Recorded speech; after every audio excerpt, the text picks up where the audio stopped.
कहान राज को करनमन, करो महान यह काज।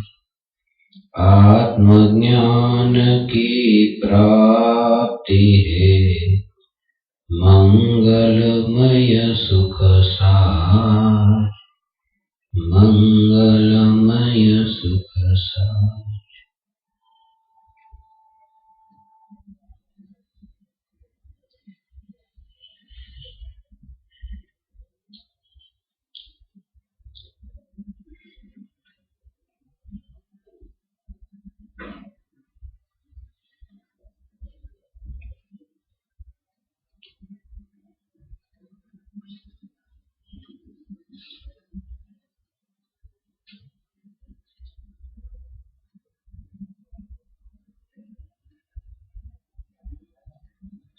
चैतन्य स्वभावी भगवान आत्मा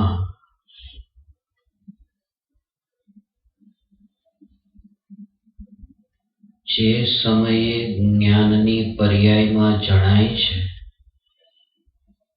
છે એ જ ભગવાન આત્મામાં શ્રદ્ધા ગુણની પર્યાય એકત્વ કરે છે।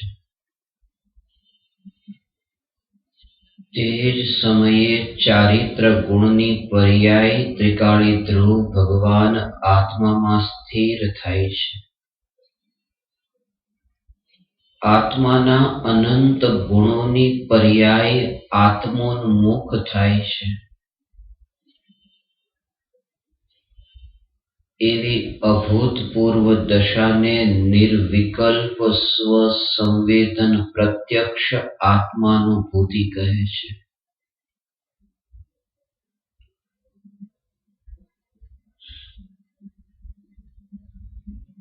સ્વ સંવેદન પ્રત્યક્ષ નિર્વિકલ્પ આત્માનુભૂતિ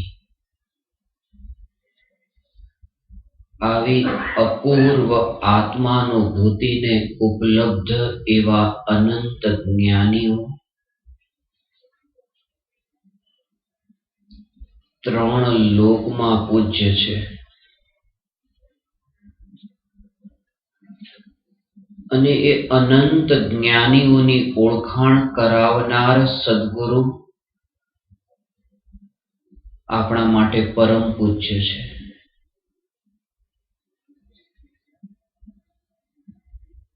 આજનો મહામંગળકારી પાવન દિવસ પરમ કૃપાળુ દેવ શ્રીમદ રાજચંદ્રજીનો 147મો જન્મ દિવસ છે।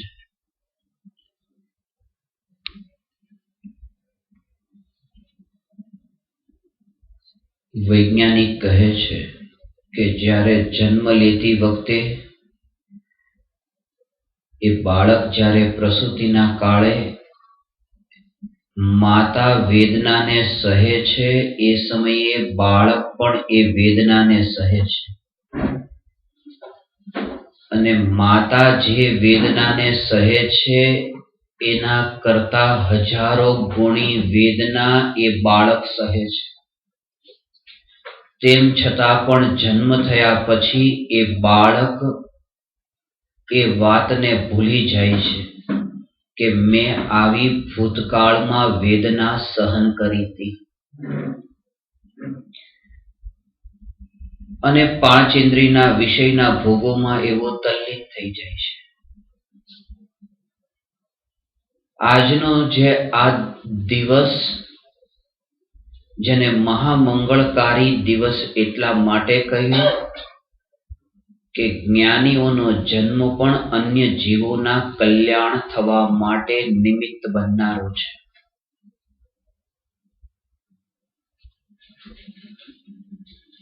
પરમ કૃપાળુ દેવ શ્રીમદ રાજચંદ્રજીનો જન્મ દિવસ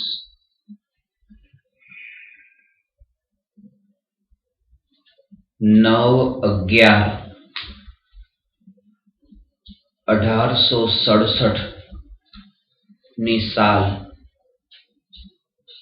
9મી તારીખ ને 11મો મહિનો 1867 ની સાલ હતી. કૃપાળુ દેવે આ શુભ દિને આ ભારતની ભૂમિ પર સૌરાષ્ટ્રના વવાણિયા ગામે જન્મ લીધો. પણ જન્મ લઈને જેનો જન્મ નથી અને જેનું મરણ નથી, વર્તમાનમાં એ આત્મા શરીર રહિત છે. એનો ભાવ એ છે કે શરીર જેમ સિદ્ધ ભગવાનને નથી એવા શરીર રહિત સિદ્ધ ભગવાન અને જ્ઞાનીઓનું જે જીવન છે એ દેહ હોવા છતાં પણ દેહથી ભિન્ન એવી ચૈતન્યપણાની અનુભૂતિ. પરમાણુ પરમાણુ વચ્ચે જ્યાં ભેદ સમાપ્ત થઈ જાય છે એવી દશાને ઉપલબ્ધ થયા છે તે જ્ઞાની છે. આ શરીર અહીંયા છે અને આ શરીર અહીંયા છે.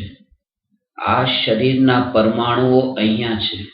આ જે શરીરના પરમાણુઓ અહીંયા દેખાય છે, આત્માની અનુભૂતિ થવી એનું નામ છે કે જેમ આ શરીર છે એ શરીર અહીંયા નથી, એ ત્યાં છે. આ શરીર છે એ અહીંયા નથી, એ ત્યાં છે. આ શરીર છે એ અહીંયા નથી, એ ત્યાં છે. અને એ જ રીતે આ શરીરના પરમાણુ પણ અહીંયા નથી, એ પણ ત્યાં છે. કારણ કે અહીંયા તો એકલો ચૈતન્ય પરમાત્મા છે અને એ સિવાય બીજું કશું નથી. અહીંયા તો એકલું ચૈતન્યપણું જ વર્તી રહ્યું છે અને બીજું કંઈ નથી. અને તેથી કરીને સુમેરુ પર્વતના પરમાણુ સાથે અમારો કોઈ સંબંધ નથી એવી જાગૃતિ શરીરની આ ગતિની ક્રિયાના કાળે કે આ પરમાણુ સાથે પણ અમારો એવી જ રીતે કોઈ સંબંધ નથી જે રીતે સુમેરુ પર્વતના પરમાણુ સાથે કોઈ સંબંધ નથી. સુમેરુ પર્વતના પરમાણુ જે આખો પર્વત છે, નવા નવા પરમાણુઓ એ પર્વતમાં મળે છે અને જૂના પરમાણુઓ પર્વતથી છૂટા પડે છે. પણ પર્વત છે, આ શરીરમાં નવા નવા પરમાણુઓ મળે છે અને આ શરીરથી છૂટા પડે છે જે જૂના પરમાણુ. અને આ શરીર જે છે એ અમારા માટે સુમેરુ પર્વતના પરમાણુ સમાન એટલું દૂર અને અહીંયા એકલું ચૈતન્યપણું. અને એટલું જ નહીં કે કેવળી ભગવાનના કેવળ જ્ઞાનમાં સાતમા નરકમાં થઈ રહેલી મારકાટ કેવળ જ્ઞાનની પર્યાયમાં ભગવાનને જણાય છે. સાતમા નરકની વેદના કેવળ જ્ઞાનની પર્યાયમાં જણાય છે. કેવળી ભગવાનમાં સાતમા નરકની વેદના ભળી જતી નથી. એ સાતમા નરકની વેદના કેવળ જ્ઞાનની પર્યાયમાં જણાય છે, પણ કેવળ જ્ઞાન તો નિર્મળ નિર્મળ નિર્મળ જ રહ્યું. જ્ઞાની એ જ રીતે અહીંયા અનુભવ કરે છે કે આ આત્મામાં વર્તમાનમાં જે રાગનો ભાવ ઉત્પન્ન થાય છે, જ્ઞાનીઓને જ્યારે ભોજનનો ભાવ ઉત્પન્ન થયો એ રાગનો ભાવ અને એ રાગ થયો એ જ્ઞાનમાં જણાયો. પણ જ્ઞાની કહે છે કે આ રાગનો ભાવ અમારા માટે એટલો જ દૂરનો છે જેવી રીતે કેવળી ભગવાન માટે સાતમા નરકની વેદના દૂરની છે, માત્ર જ્ઞાનમાં જણાય છે પણ પ્રવેશ કરતી નથી.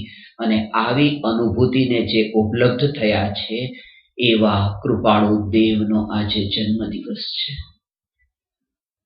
અને આ જન્મ દિવસ, પાવન દિવસ તો કૃપાળુ દેવનો છે. આપણા માટે શું પાવન દિવસ? આપણા માટે એ પાવન દિવસ કે જ્યારે આપણે પણ એ જ્ઞાનીઓના જીવન ચરિત્ર પર વિહંગાવલોકન કરીને એ ચૈતન્યની સ્પર્શનાથી અંદરમાં આનંદના સાગર ડોલે અને અતિન્દ્રિય સમતારૂપી રસનું પાન થાય. એવી જ્યાં અભૂતપૂર્વ અપૂર્વ સ્થિતિ પ્રગટ થાય, ભગવાન આ સ્થિતિનું નામ જે છે કે કૃપાળુ દેવના જન્મ દિવસને આપણે ઉજવીએ. અંતરથી અવલોકન કરીને આ દિવસે અંતરમાં સ્પર્શ ના થાય કે હું ચૈતન્ય ભગવાન આત્મા. તીર્થંકર ભગવાનના પરમાણુઓ 24 તીર્થંકર થયા અને એની પહેલા તો અનંત તીર્થંકરો થયા. એ અનંત તીર્થંકરોના પરમાણુઓ આ પૃથ્વી પર ક્યાં છે? નાશ તો પામ્યા નથી, કારણ કે કોઈ પરમાણુ નાશ થતો નથી, નાશ પામતો નથી, પલટાય છે. પણ એ ક્યાં છે? જેમ એ સમચતુરસ્ત્ર સંસ્થાન અને વજ્ર ઋષભ નારાજ સંયમ જેવા એવા મજબૂત, એવા અડીખમ, એવા શરીરના પરમાણુઓ, એ તીર્થંકરોના શરીરના પરમાણુઓ આ પૃથ્વી પર ક્યાં ઉડી રહ્યા છે એની આપણને ખબર નથી. અને જ્ઞાનીઓ આ સત્યને સ્પર્શી ગયા છે. એટલા માટે આ પરમાણુથી તો પછી શું વાત કરવી? જો તીર્થંકરોના પરમાણુ પણ જો ઓળખાતા નથી તો આ ક્યાં ઓળખાય? તેથી જ્ઞાનીઓની દશા દેહ હોવા છતાંય દેહાતીત હોય છે.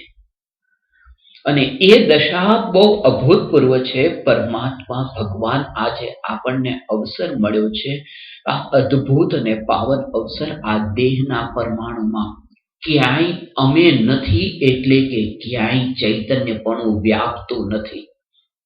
જાગૃતિ એ બની રહે. દરેક સમયે એટલી નિરાળાપણું અને એટલું અલિપ્તપણું. ઘરમાં પ્રવેશ કરતી વખતે એ જ પ્રકારની ભાવના કે જાણે ગેસ્ટ હાઉસમાં જ પ્રવેશ કર્યો, કંઈ નથી. અને એવા જ પ્રકારની, એવી જ પ્રકારની દુઃખી. આ જે વાણી નીકળે છે, આ વાણીમાં ચૈતન્યપણું ક્યાંય નથી. વાણીમાં ચૈતન્યપણું ક્યાંય નથી એમ નહીં, પણ આ વાણી બોલવાનો જે વિકલ્પ ઉઠે છે, એ વિકલ્પમાં પણ ચૈતન્યપણું નથી. અને એ વિકલ્પનો જ્યારે મારામાં પ્રવેશ નથી ને વાણી બોલવાના વિકલ્પ પણ સુમેરુ પર્વતમાં જાય છે, કારણ કે અહીંયા તો એકલું ચૈતન્યપણું વર્તે છે. આવા ચૈતન્ય સ્વભાવને સમીપ જઈને જે સ્પર્શે છે જ્ઞાનની પર્યાય, એ જ્ઞાનીઓ જ્ઞાનને અનુભવે છે, એ ચૈતન્યને અનુભવે છે. અને આ કળી કાળમાં પરમ કૃપાળુ દેવે જે સત્યનું ઉદ્ઘાટન કર્યું છે, અને પૂજ્ય ગુરુદેવ શ્રી કાનજી સ્વામીએ એ સત્યના ઉદ્ઘાટનને જે સ્પષ્ટ કર્યું છે, જો આ સૌરાષ્ટ્રના બે સંતો આ ભારતની ભૂમિ પર ન હોત તો અહીંયા ચૈતન્યની ચર્ચા પણ ન હોત. આ ચૈતન્યની ચર્ચા ન હોત. બંને એવા મહાપુરુષો, આ ભાવમાં બંનેમાંથી કોઈએ પણ વ્યાકરણ અને ન્યાયનો અભ્યાસ કરવા માટે શાળામાં ન ગયા, કોઈ વિદ્યાલયમાં ન ગયા કે મહાવિદ્યાલયમાં ન ગયા, પણ અંતરથી પ્રગટેલી એ જ્ઞાનની જે જ્યોતિ, એ પૂર્વના સંસ્કારની એ સાક્ષી પૂરનારી હતી કે આ આત્મા એ પૂર્વની અધૂરી સાધનાને આગળ વધારવા જ અહીંયા જન્મ્યા છે. એટલા માટે જ્ઞાનીઓ ક્યારે જન્મે છે ને ક્યારે મરણ પામે છે. કોઈ એક વ્યક્તિએ પ્રશ્ન પૂછ્યો, કૃપાળુ દેવનો જન્મ ક્યારે થયો અને કૃપાળુ દેવનું મૃત્યુ ક્યારે થયું? એને જવાબ મોકલાવ્યો હતો કે કૃપાળુ દેવનો જન્મ થયો જ નથી અને કૃપાળુ દેવનું મૃત્યુ પણ થયું નથી. જન્મ પણ થયો નથી અને મૃત્યુ પણ થયું નથી. માત્ર એટલી જ વાત છે કે એ આત્માએ આ પૃથ્વી પર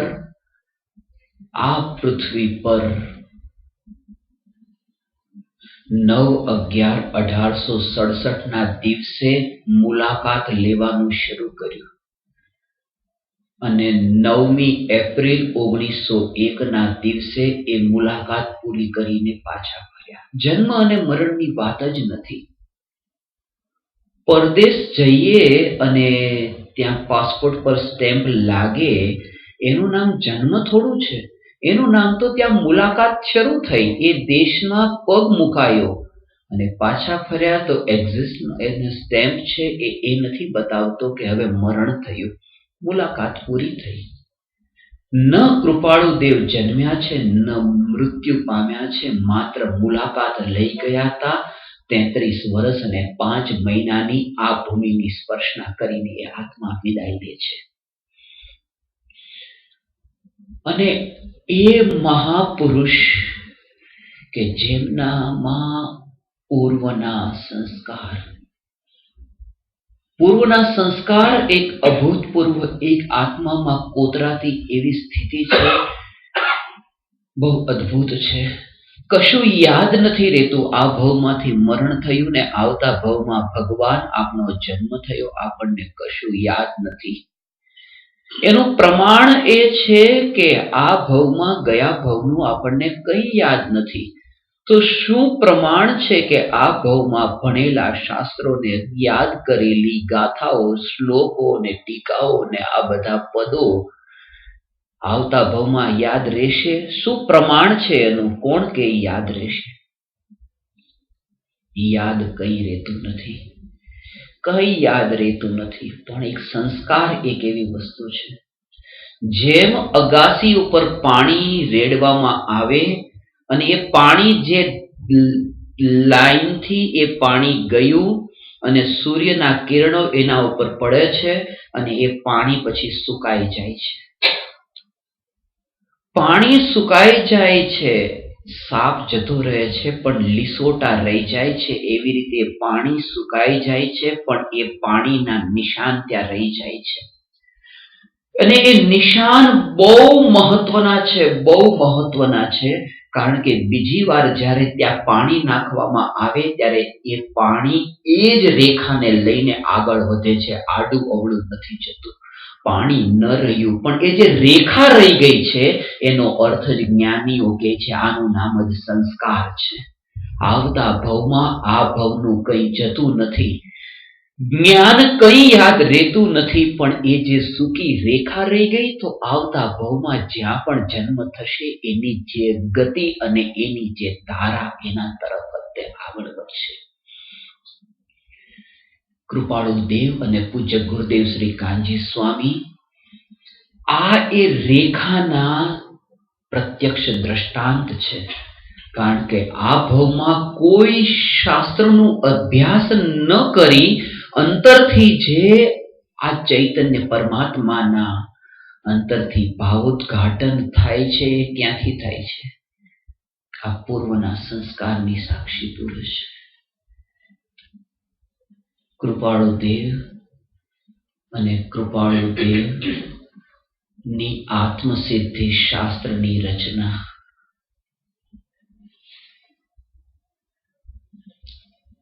કૃપાળુ દેવની આત્મસિદ્ધિ શાસ્ત્રની રચના. આત્મસિદ્ધિ શાસ્ત્ર ને જ્યારે વાંચીએ છીએ ત્યારે જે એ આત્મસિદ્ધિ શાસ્ત્રને વાંચે છે અને અંતરમાં પ્રગટ થયેલી વિતરાગતા પેલા વાંચે છે તો એ આત્મસિદ્ધિ શાસ્ત્રમાં એ શબ્દો વંચાય છે.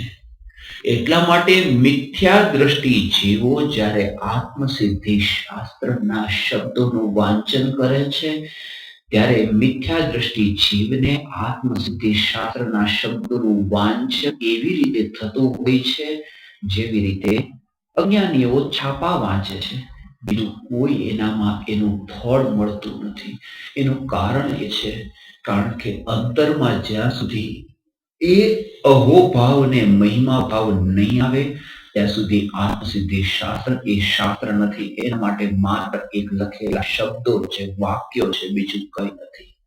અને જ્ઞાનીઓ જ્યારે આત્મસિદ્ધિના પદને દેખે છે ત્યારે એમાં કૃપાળુ દેવમાં ચૈતન્ય સ્વભાવી ભગવાન આત્માના આશ્રયે પ્રગટ થયેલી જે વિતરાગતા, આત્મ સિદ્ધિ શાસ્ત્ર એ શબ્દ નથી દેખાતો, એમાં વિતરાગતા ઝરતી દેખાય. અને જ્યારે એ વિતરાગતા ઝરતી દેખાય ત્યારે સમજવું કે હવે આ આત્મ સિદ્ધિનો સ્વાધ્યાય ચાલી રહ્યો છે. એના પેલા છાપા વંચાઈ રહ્યા છે.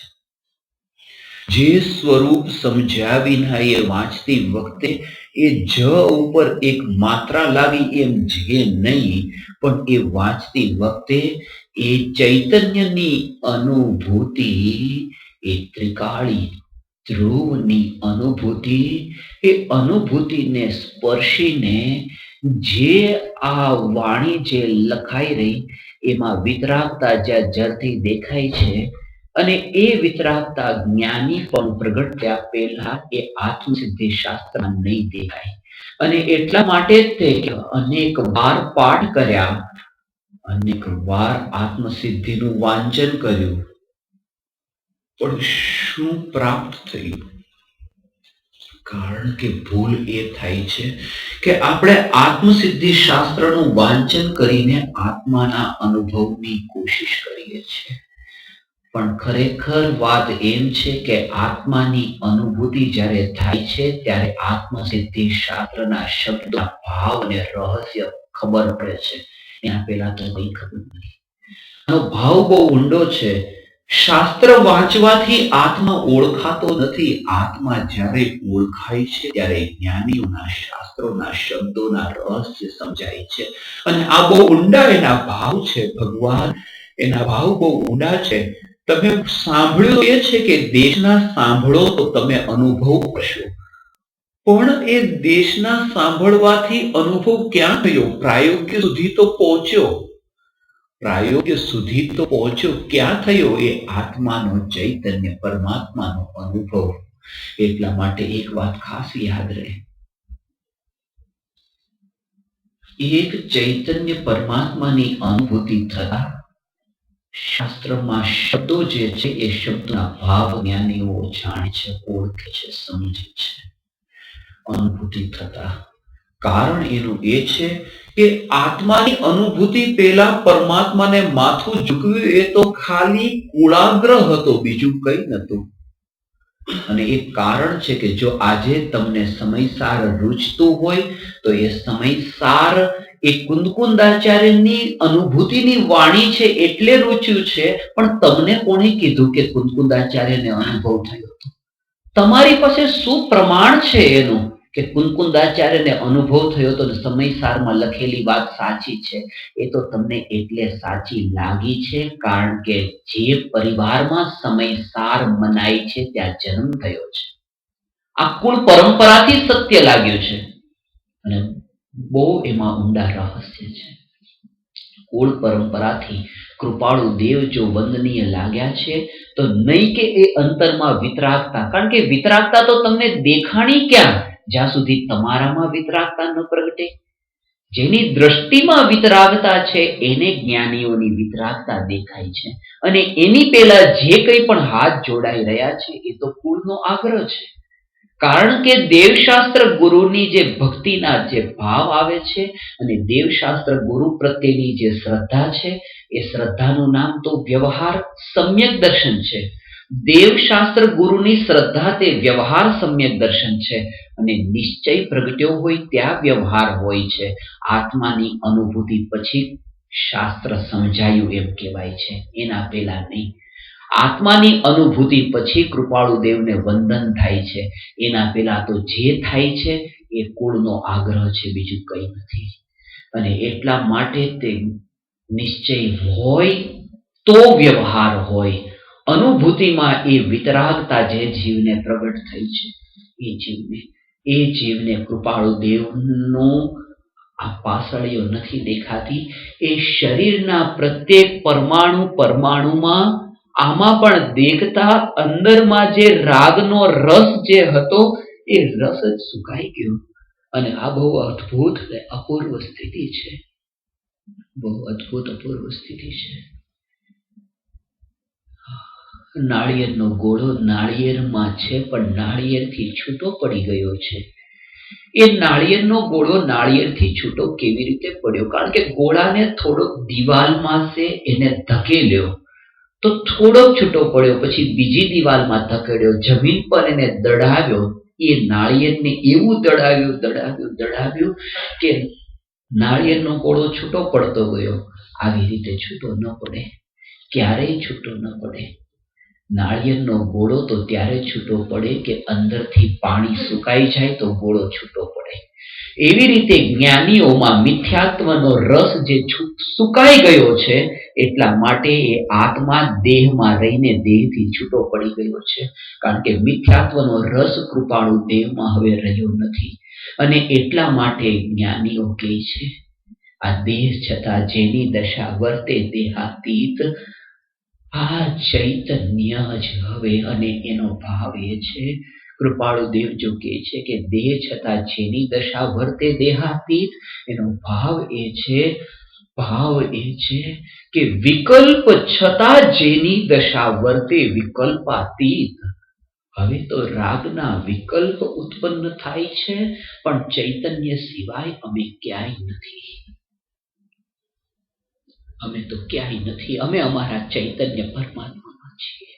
એવી જે અંતરમાં ચૈતન્યની સ્પર્શના જે થાય છે, એ જ્ઞાનીઓની દશા આ દેહ છતાં દેહાતી છે. અને એટલા માટે કૃપાળુ દેવ કહે છે કે વિચાર કરતા ખબર પડે છે કે અમે દેહધારી છીએ. વિચાર કરતા ખબર પડે છે દેહધારી છે. ક્યાં દ્રષ્ટિમાં આવે છે, ક્યાં ખબર પડે છે? લક્ષ્ય જ નથી જતું. આ દેહના પરમાણુ પર લક્ષ્ય નથી જતું. અને એટલા માટે આ શરીરના પરમાણુના નિરીક્ષણ કરતી વખતે જ્યારે વનની ગુફાઓમાં સાધના કરવા માટે બેસીએ, ત્યારે ગુફામાં, કર્ણાટકની મહારાષ્ટ્રની ગુફામાં અમે એક કામ કરીએ કે એ ગુફામાં થોડી ત્યાં એક જગ્યાએથી મુઠ્ઠી ભરીને ધૂળ લીધી અને એ ધૂળના પરમાણુને થોડા ચપટીમાં લઈને થોડી ધૂળ આમ ઉડાડી અને થોડી ધૂળ આમ ઉડાડી, થોડી ધૂળ આમ ઉડાડી અને થોડી ધૂળ આમ ઉડાડી. એ ધૂળને ઉડાડી અને પછી વિચાર આવ્યો, લાવ એ ધૂળને હવે પાછી ભેગી કરી લઈએ. પણ ક્યાં ખબર પડે છે કે કઈ ધૂળ ક્યાં ગઈ, કેવી રીતે ભેગી થાય? અને એ જ રીતે જ્ઞાની પછી અંતરમાં અનુભવે છે કે આ જે પરમાણુ છે એ રાગ થઈને આમ ઉડવાના છે અને આ પરમાણુઓ આમ ઉડવાના છે, આ પરમાણુઓ આમ ઉડવાના છે. અને એ પરમાણુઓની અનિત્યતાને જ્યારે અંદરથી જ્યારે સમજાઈ જાય છે, ત્યારે જ્ઞાનીઓ એ પ્રતિક્ષણે મૃત્યુ સાથે મિત્રતા કરીને જીવન જીવે છે અને ચૈતન્યની નિત્યતાને અનુભવે છે. અને ભગવાન આ જ ધર્મ છે, બીજો કોઈ ધર્મ નથી. અને કૃપાળુ દેવે જે ધર્મ કર્યો છે એ ધર્મ બહુ અદ્ભુત છે, કારણ કે એ અનંત સિદ્ધો ત્યાં શ્રદ્ધામાં સ્થપાયા છે. કૃપાળુ દેવે અનંત સિદ્ધોનો આદર કર્યો છે. કૃપાળુ દેવે મહાવીર ભગવાનની ભક્તિ કરી છે. ભગવાનની ભક્તિ કરી છે એ કૃપાળુ દેવે. અને એટલા માટે જે જીવોને જ્ઞાનીઓની ભક્તિ કરવાના ભાવ આવે છે, ભગવાન યાદ રાખજો કે જ્ઞાનીઓની ભક્તિ ઉછળકૂદથી નથી થતી, નાચવાને ગાવાથી. એ ઉછળકૂદથી નથી થતી. સ્વધર્મ ઇન્દ્રોના દ્રષ્ટાંતો લઈએ છે કે સ્વધર્મ ઇન્દ્ર પણ નાચે છે, પણ સ્વધર્મ ઇન્દ્ર પોતાના જીવનમાં એક વાર નાચે, માત્ર એક વાર જ, બીજી વાર નહીં, જ્યારે તીર્થંકર ભગવાનનો જન્મ થતો હોય ત્યારે. અને આપણે તો રોજે રોજ નાચવું ને દાખલા સ્વધર્મ ઇન્દ્રોના લઈએ. બંધ કરીએ આ નાટક ધર્મના નામ પર અને જાગીએ અંદરથી કે હે કૃપાળુ દેવ, આપે જેવી રીતે મહાવીર ભગવાનનો વિનય કર્યો, પોતાનામાં વિતરાગતા પ્રગટ કરી, એવો વિનય હું અનંત સિદ્ધોનો કરું. અને એ વિનય વિતરાગતા પ્રગટ થતા થયો અને એ વિતરાગતા ચૈતન્યની અનુભૂતિના ફળમાં પ્રગટ થઈ. અમે પણ એ ચૈતન્યની અનુભૂતિના ફળમાં વિતરાગતાને પામીએ. એ કૃપાળુ દેવ, અમે આપનો વિનય કર્યો, અમે આપની સામે ઉભા રહીને નાચ્યું. એ આપનો વિનય નથી, એ આપનો વિનય નથી. જ્ઞાનીઓ ક્યારેય પણ રાગને ધર્મ કહેતા નથી. જ્ઞાનીઓ તો રાગને કાળો નાગ કહે છે. જ્ઞાનીઓ તો રાગને આગ કહે છે. જ્ઞાનીઓ તો એને સંસાર કહે છે. અને એટલા માટે અનાદિથી જે રાગવાળી જે માન્યતા હતી, કરતા બુદ્ધિવાળી માન્યતા હતી, જ્યારે નાચવાને ધર્મ કહે તો આપણને એ માર્ગ ગમી જાય છે. કારણ કે આપણી અનાદિકાળની માન્યતાઓ પોષાય છે અને સમર્થન મળે છે. અને એટલા માટે એ પ્રવચનો અજ્ઞાનીઓને ઓછા રૂચે છે, જેમાં વિતરાગતાની જ વાત હોય. એને એમ લાગે છે કે કંઈક તો રાગની વાત થાય, કંઈક તો રાગની વાત થાય. અને એટલા માટે પ્રવચન હોલની બહાર નીકળ્યા પછી આપણે કહીએ, ખરેખર આજે પ્રવચન સારું હતું. શું સારું હતું? સારું આપણે એને કહીએ છીએ, અમને જે ગમે છે એવું ત્યાં સાંભળવા મળ્યું એ સારું હતું. સાંભળવા ગમે છે અમને રાગને, ત્યાં રાગની વાતો થઈ એ અમને ગમ્યું છે. કૃપાળુ દેવનો આજે જન્મ દિવસ છે. કૃપાળુ દેવનો જન્મ દિવસ છે. કૃપાળુ દેવ એક ચૈતન્ય અને એ જગતમાં સર્વોત્કૃષ્ટ છે. નવકાર મંત્ર જે છે ને, આ ચૈતન્ય જ બસ. હવે એક ચૈતન્યના જ પ્રદેશોમાં ચૈતન્યનો જ રસ ને ચૈતન્ય સિવાય એની બહાર એ ક્યાંય પણ ડગલું માંડતો નથી. ચાલતી વખતે જ્ઞાનીઓને જાગૃતિ છે. એક જમણો પગ આગળ વધે છે. જ્ઞાનીઓને જાગૃતિ છે કે હું ચૈતન્ય ભગવાન આત્મા, જેણે આ ચૈતન્યપણામાંથી, આ જ્ઞાનમાંથી રાગ રૂપે ડગલું નથી માંડ્યું, એવો ચૈતન્ય તે હું છું. બીજું ડાબો પગ આગળ ડગલું મંડાય કે હું ચૈતન્ય પરમાત્મા, જેણે આગળ ડગલું નથી માંડ્યું, ચૈતન્ય રૂપે ટકી રહ્યો, જે ડગલું માંડતો જ નથી. એવી ચાલતી વખતે જે જ્ઞાનીઓને જાગૃતિ છે, ભગવાન આવી જાગૃતિ જ્યારથી રહેશે ને ત્યારથી ધર્મ પ્રગટ થયો.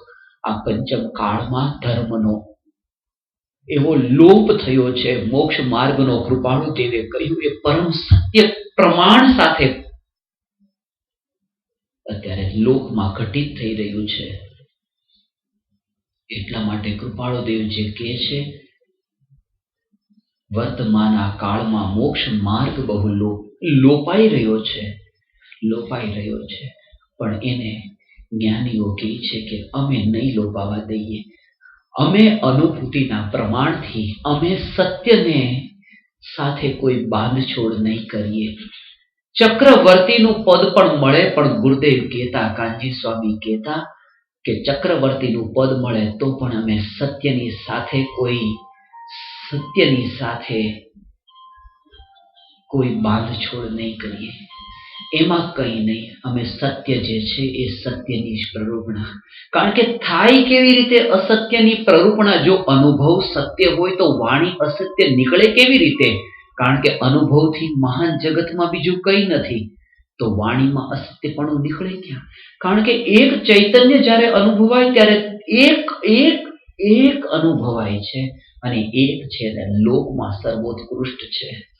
એક છે અને લોકમાં સર્વોત્કૃષ્ટ છે. એનાથી ઉત્કૃષ્ટ બીજું કંઈ નથી. અને સંખ્યા પણ જે છે ને એ એકી સંખ્યામાં 1 થી 9 એ એકી સંખ્યા છે, અને ઉત્કૃષ્ટમાં ઉત્કૃષ્ટ એ 9ની સંખ્યા છે. એટલા માટે નવકાર મંત્ર એ સર્વોત્કૃષ્ટ મંત્ર કહેવાય છે. કારણ કે નવકાર કહેતા 9 સર્વોત્કૃષ્ટ છે. અને આપણા માટે ઉલ્લાસની વાત છે કે કૃપાળુ દેવનો જન્મ પણ 9 તારીખે થયો હતો.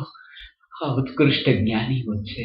અને કૃપાળુ દેવનો દેહ પણ 9મી તારીખે છૂટ્યો તો, 9મી એપ્રિલ 1901. આના બહુ રહસ્ય છે જ્ઞાનીઓના. ચૈતન્ય ભગવાન આ છે ને 9મી અને 11મા મહિનામાં કૃપાળુ દેવનો જન્મ થયો. 9-11.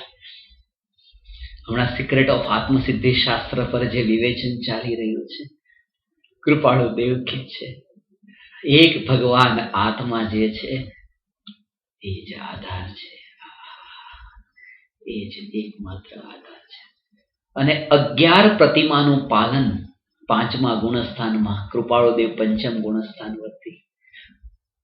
એક ભગવાન આત્મા સર્વોત્કૃષ્ટ છે, 9નો આંકડો એ બતાવે છે, અને 11 પ્રતિમાનું પાલન થાય છે એ એક ભગવાન આત્માના આશ્રય થાય છે. અને 67ની સાલમાં કૃપાળુ દેવનો જન્મ થયો. એમાં પણ બહુ અદ્ભુત રહસ્ય છે, કારણ કે 5મા ગુણસ્થાનમાં 67 પ્રકૃતિઓનો બંધ થતો હોય છે, 148 કર્મની પ્રકૃતિઓમાંથી, અને 67 પ્રકૃતિઓનો બંધ ટાળવા માટે કૃપાળુ દેવ અત્યારે અગ્રસર છે. 9/11/67ના દિવસે કૃપાળુ દેવનો જન્મ થયો.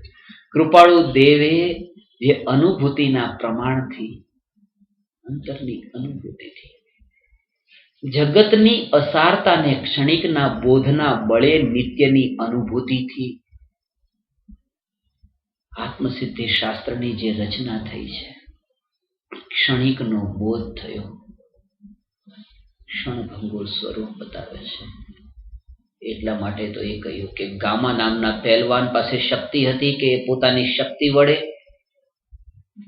એક ચાલતી ગાડીને પણ રોકી દે એવી શક્તિ હતી, પણ જ્યારે ગડપણ આવ્યું છે ત્યારે મોઢા પર આ બેસતી માખીને ઉડાડવાની શક્તિ નથી રહી. અને આવી અનિત્યતા જ્યારે શરીરની સમજાઈ જાય છે જીવને, ત્યારે દેહ સંબંધી આ વિકલ્પોમાંથી એ બહાર નીકળે છે.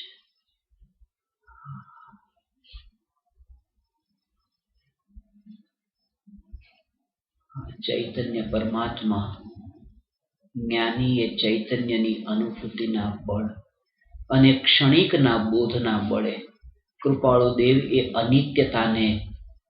અનિત્યતાને અંતરમાં સમજીને, એનાથી બોધ લઈને નિત્યની યાત્રા પર પ્રયાણ કરી રહ્યા છે. અનિત્યતાને અસાર જાણી એવી અનિત્યતા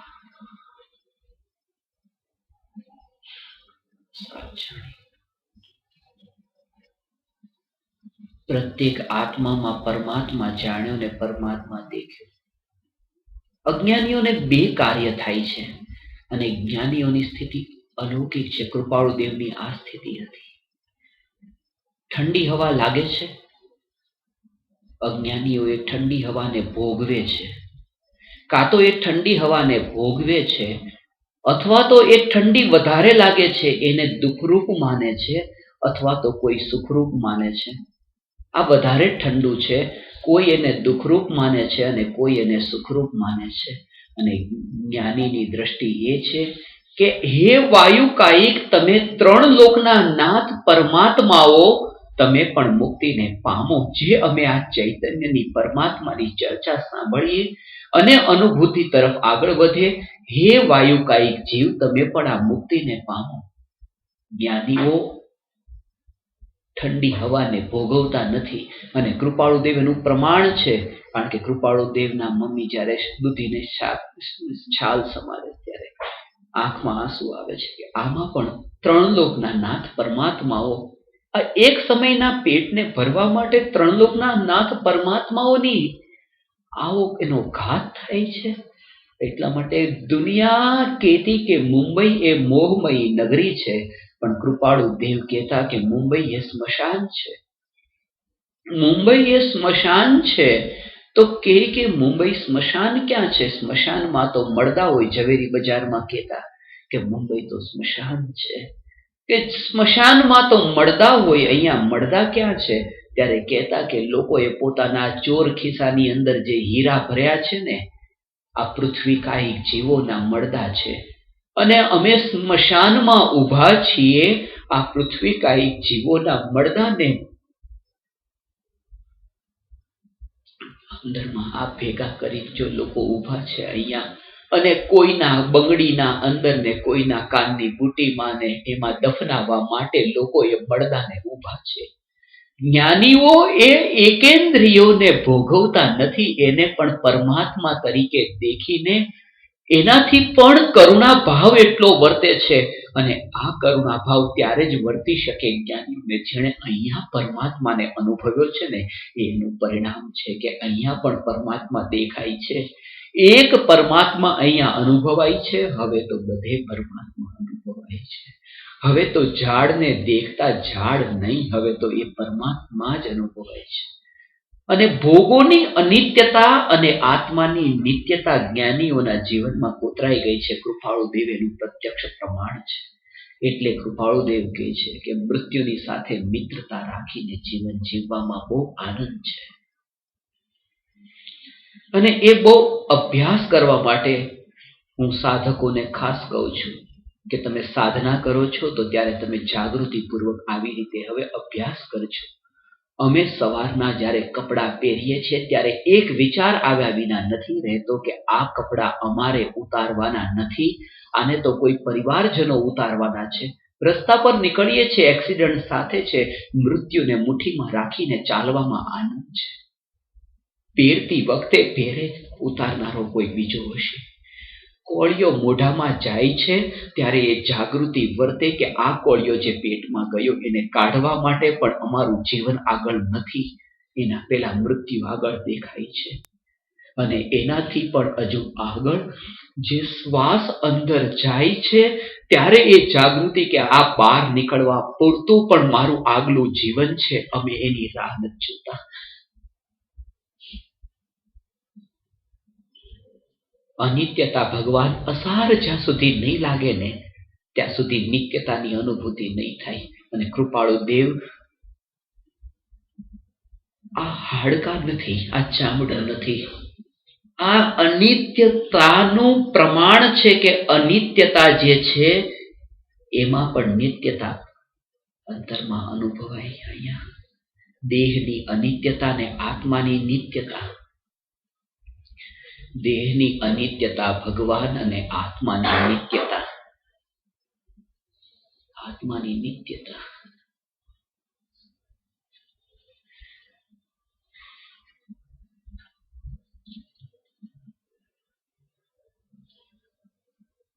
ભારત દેશમાં બુદ્ધ પૂર્ણિમા મનાવાય છે.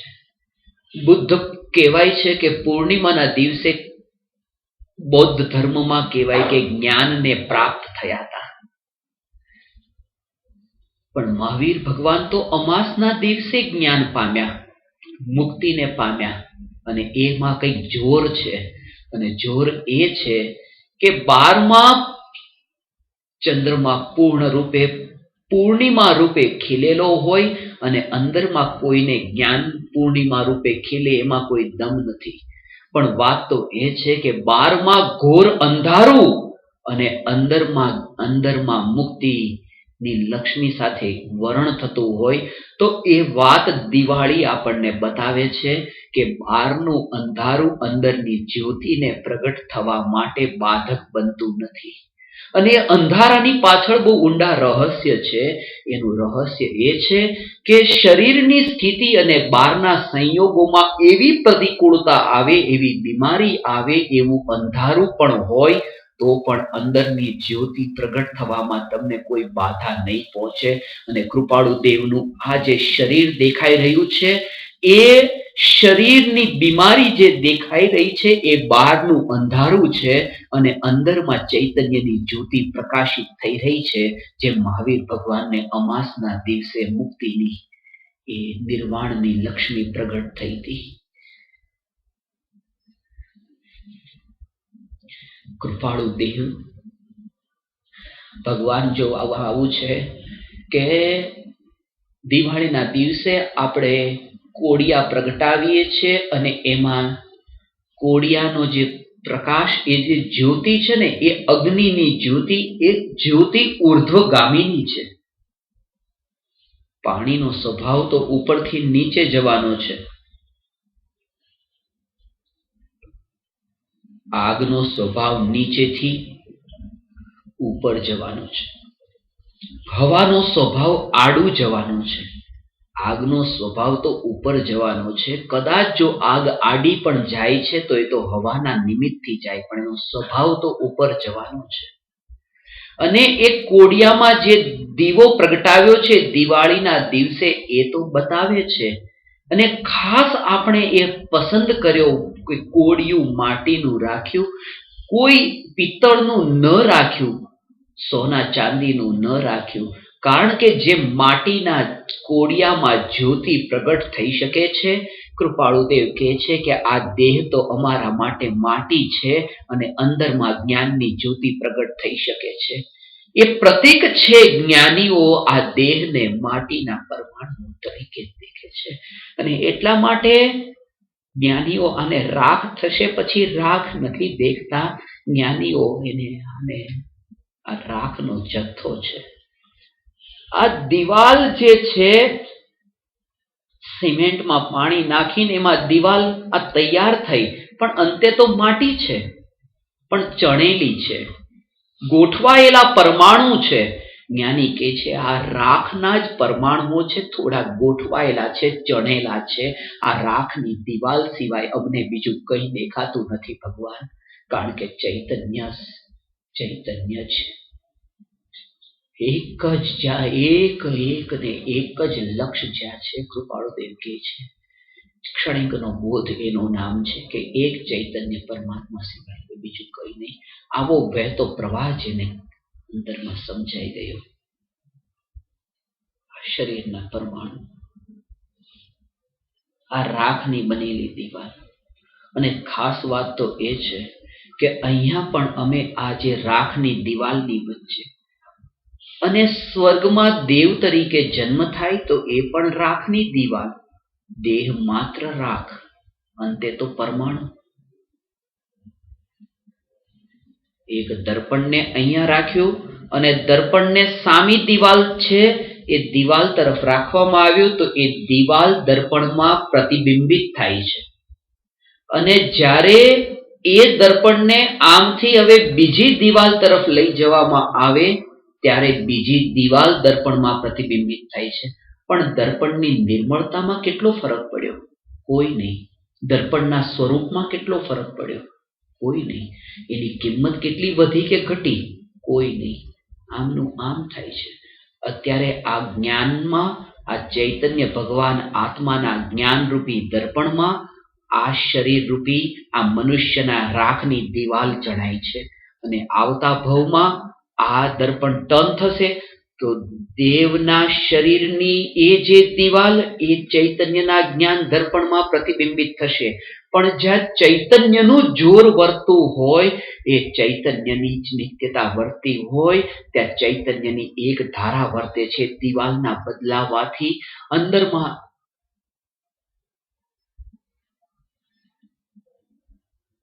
આ ચૈતન્ય ભગવાન, એ જ હું છું ભગવાન, એ જ હું છું. અને આવો અંદરથી જ્યારે મૃત્યુને સાથે રાખીને હવે જીવન જીવશે ને તો આ સમજાશે. કૃપાળુ દેવને આ દર્શન કરતા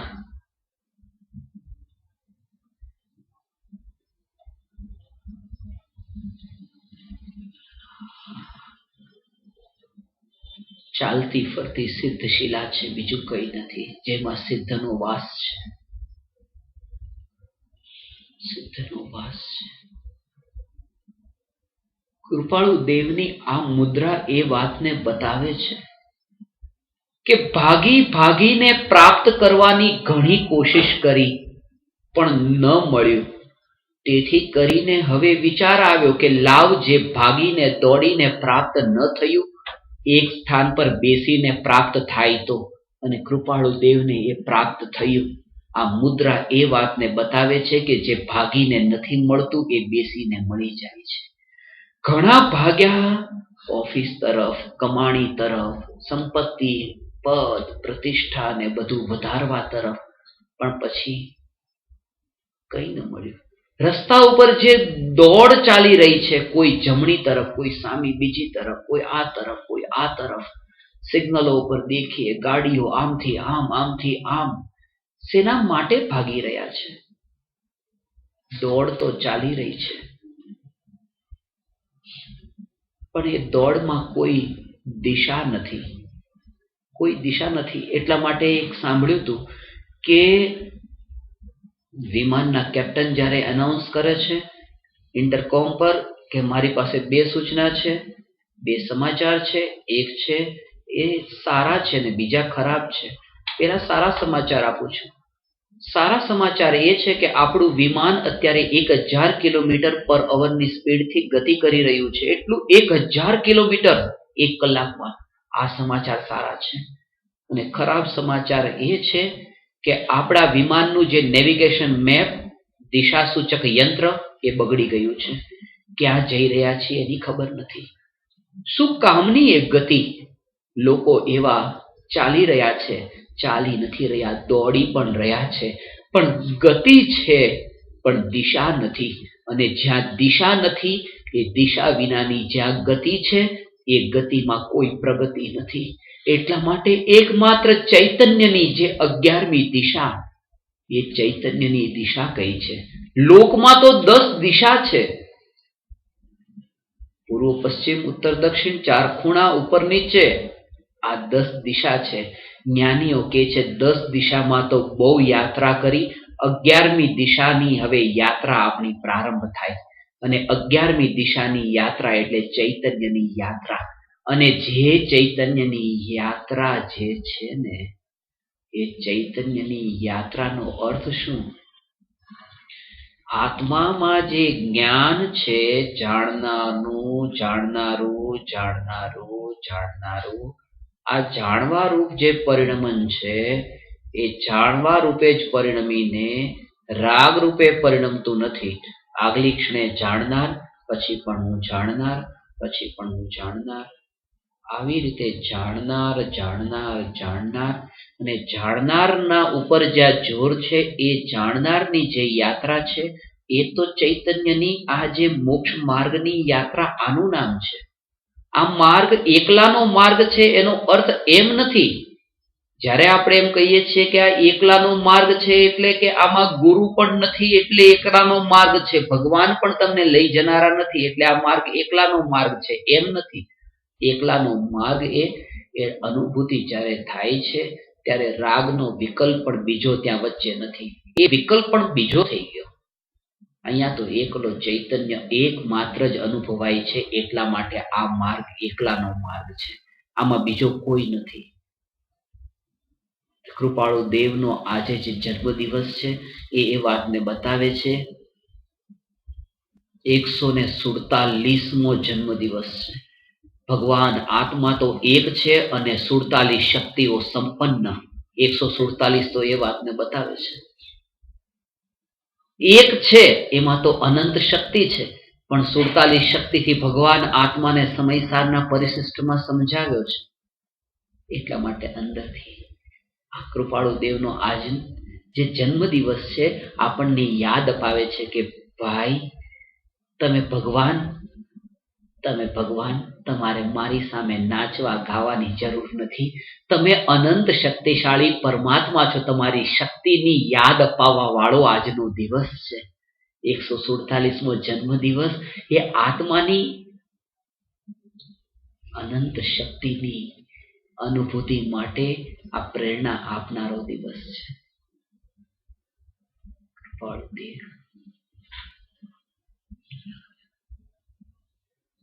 વિતરાગ ભાવ એ જ્ઞાની મહાપુરુષમાં જે પ્રગટ થયો છે, આત્મસિદ્ધિ શાસ્ત્રમાં ડગલે ને પગલે એ વિતરાગ ભાવ જ્ઞાનીને એક વાક્ય શબ્દે વિતરાગતા સિવાય બીજું કઈ નથી દેખાતું. અને કૃપાળુ દેવની એ વિશેષતા છે રચનામાં, જે વિશેષતા ખાસ કરીને આ કાળમાં જ્ઞાનીઓમાં પણ મળવી બહુ મુશ્કેલ છે. અજ્ઞાનીઓમાં તો મુશ્કેલ છે, જ્ઞાનીઓમાં પણ મુશ્કેલ છે. જે કામ પંડિત ટોડરમલજીએ ન કર્યું, કૃપાળુ દેવે એ કામ કર્યું અને એનું એ પરિણામ બહુ અદ્ભુત આવ્યું. પંડિત ટોડરમલજીએ મોક્ષમાર્ગ પ્રકાશકમાં વસ્તુ સ્વરૂપ બતાવ્યું, પણ અન્ય મતનું નિરાકરણ કર્યું ત્યારે અન્ય મત આ રીતે ખોટો છે એમ બતાવ્યું. કયો મત ખોટો, કયો મત ખોટો, આ ખોટું, બૌદ્ધ મત ખોટો, મુસ્લિમ મત ખોટો, એ બધું બતાવ્યું. અહીં સુધી કે શ્વેતાંબર મતને પણ અન્ય મતમાં લઈને ખોટો સિદ્ધ કર્યો. કૃપાળુ દેવની એ દ્રષ્ટિ છે કે જે વ્યક્તિ અહીંયા સાંભળનાર છે એ મુસ્લિમને હું તો ખોટો છો એમ કહીશ તો એ બેસવાનો પણ નથી.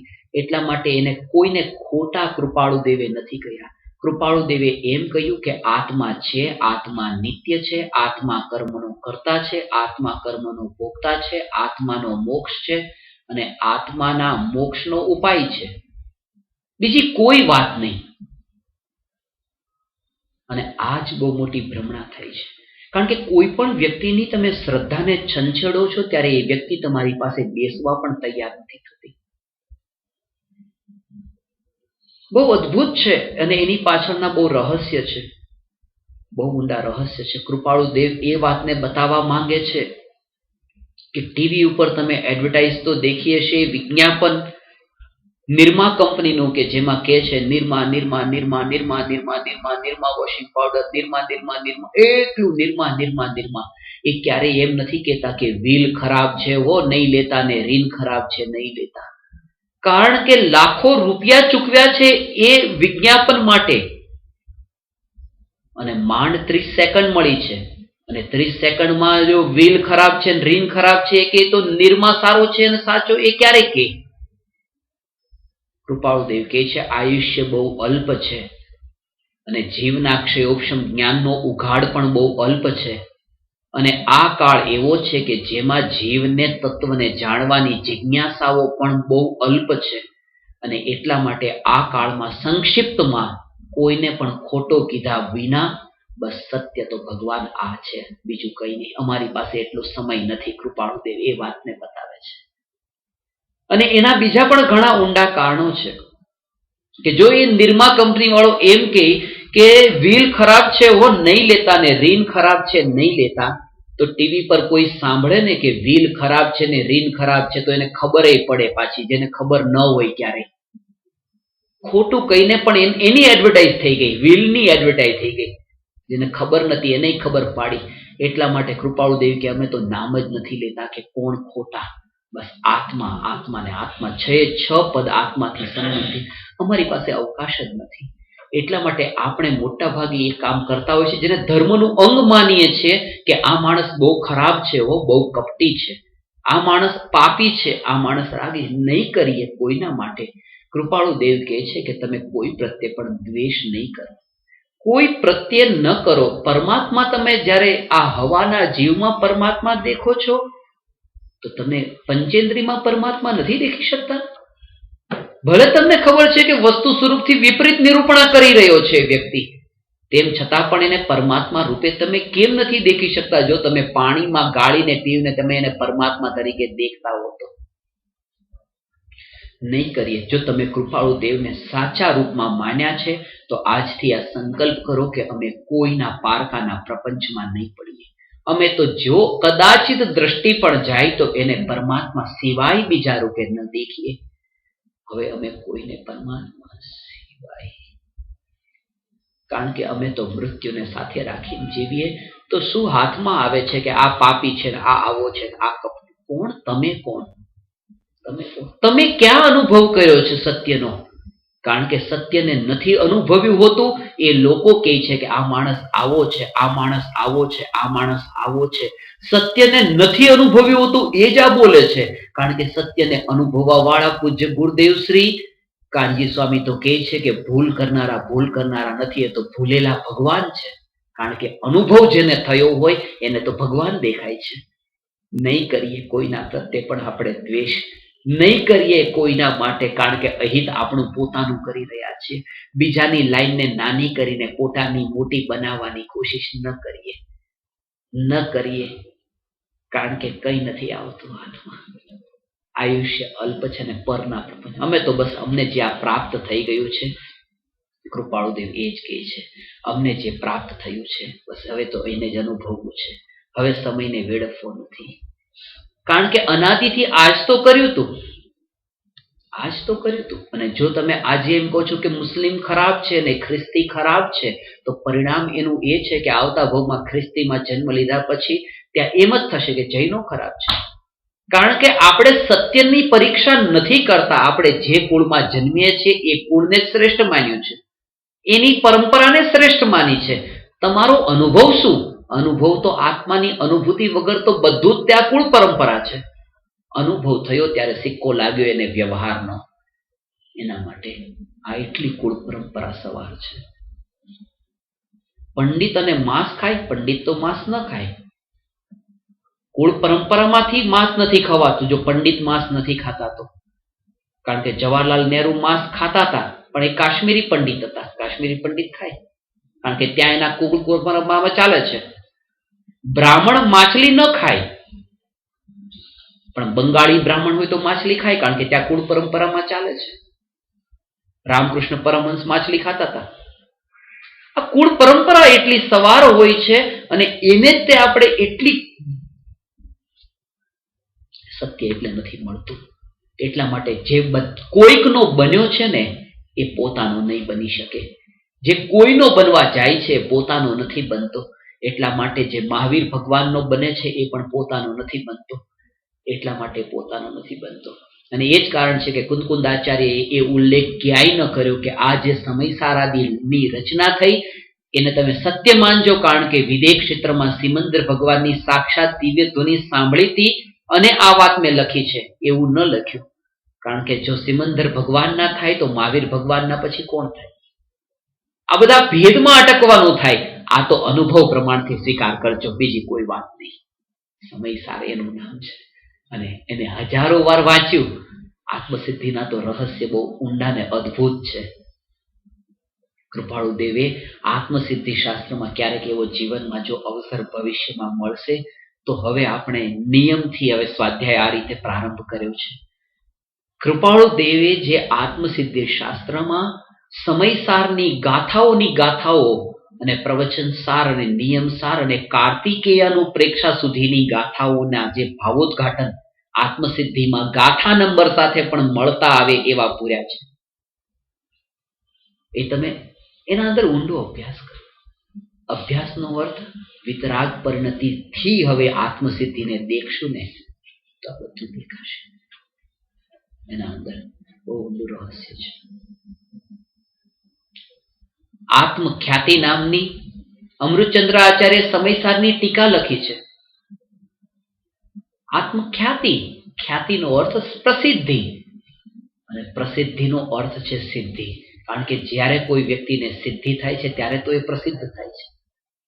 અને આત્મસિદ્ધિ એ વાતને બતાવે છે. સમયસારની આત્મખ્યાતિ ટીકાના જે શ્લોકો છે ને એ 278 શ્લોકમાંથી શ્લોકના નંબર પણ જે મળતા આવે છે એના ઉપર વિવેચન કરીએ તો તમને એમ લાગે કૃપાળુ દેવ જે છે આ તો અનંત અનંત કાળની યાત્રા કરીને આ ભવ્ય આત્મા જન્મ્યા જ નથી, મુલાકાત લઈને નીકળી ગયા.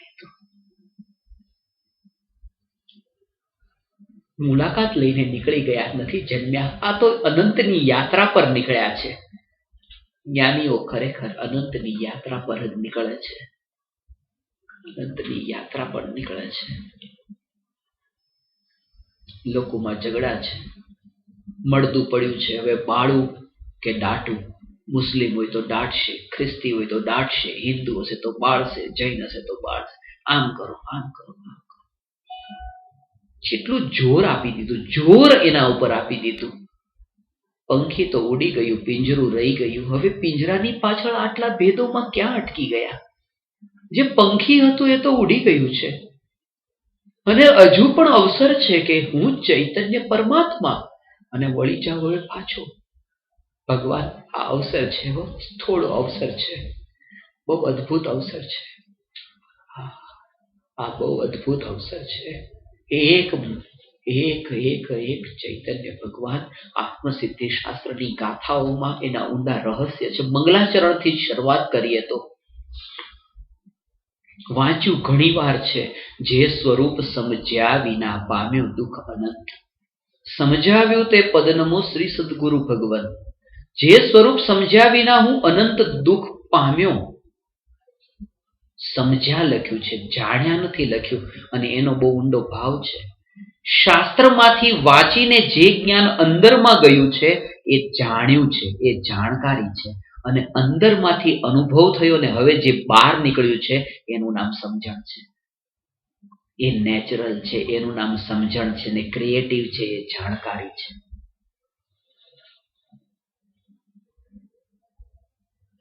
પ્લાસ્ટિકના ફૂલ પર બહારથી પરફ્યુમ છાંટ્યું અને સુગંધ અંદર નાખીને સુગંધિત બનાવ્યું.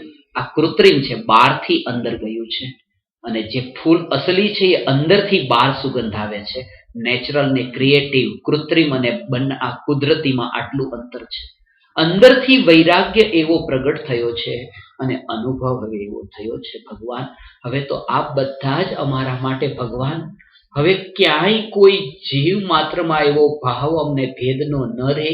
હવે તો અમે એક એક એક ક્યાંય પણ હવે તો બટાટાને પણ દેખીએ તો પણ અમે એને અનંત સીધો, હવે એના જીવોમાં પણ હવે અમે એ જ દેખીએ કે આમાં પણ ચાલતી ફરતી સિદ્ધશિલા સિવાય હવે અમે ન દેખીએ, એમાં પણ અનંત સિદ્ધ પરમાત્માઓના વાસ સિવાય બીજું કંઈ ન દેખીએ.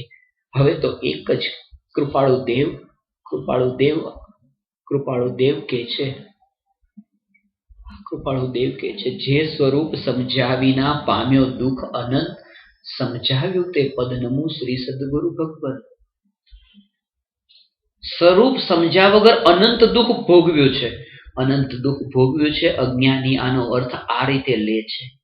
અજ્ઞાની કહે છે કે અનંત કાળ વીત્યો, આ અત્યારનો કાળ, એની પહેલાનો સમય, એની પહેલાનો સમય, એની પહેલાનો સમય, એની પહેલાનો સમય, આવી રીતે અનંત કાળ વીત્યો ભૂતકાળમાં. અને એક કાળમાં એક દુઃખ, બીજા કાળનું દુઃખ, ત્રીજા કાળનું દુઃખ, ચોથા કાળનું દુઃખ, પાંચમા કાળનું દુઃખ, આવું અનંત કાળનું દુઃખ ભેગું કર્યું તો એનું નામ છે અનંત દુઃખ.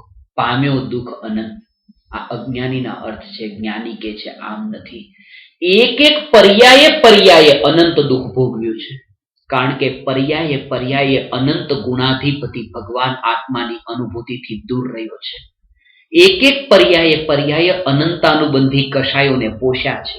એટલા માટે પર્યાયે પર્યાયે અનંતાનુબંધીના કષાયને પોષીને અનંત દુઃખ ભોગવ્યું છે.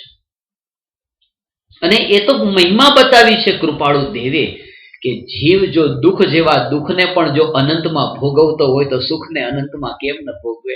કારણ કે એ નાનું નાનું ભોગવવામાં રસ જ નથી લેતો. એ દુઃખ ભોગવે તો પણ અનંત અને સુખ ભોગવે તો પણ અનંત, કારણ કે એ સ્વભાવથી તે અનંત શક્તિશાળી છે. આવો ભગવાન અનંત શક્તિશાળી છે. નાનામાં તો હાથ નાખો શું કામ? હવે શું કામ નાખે? એટલા માટે ખ્રિસ્તી ધર્મમાં કીધું છે, બહુ એક પ્રસિદ્ધ કથા છે એમાં, જ્યાં પણ ચર્ચમાં પ્રવચનો થાય છે ત્યાં અમે આનો ખાસ ખુલાસો કરીએ.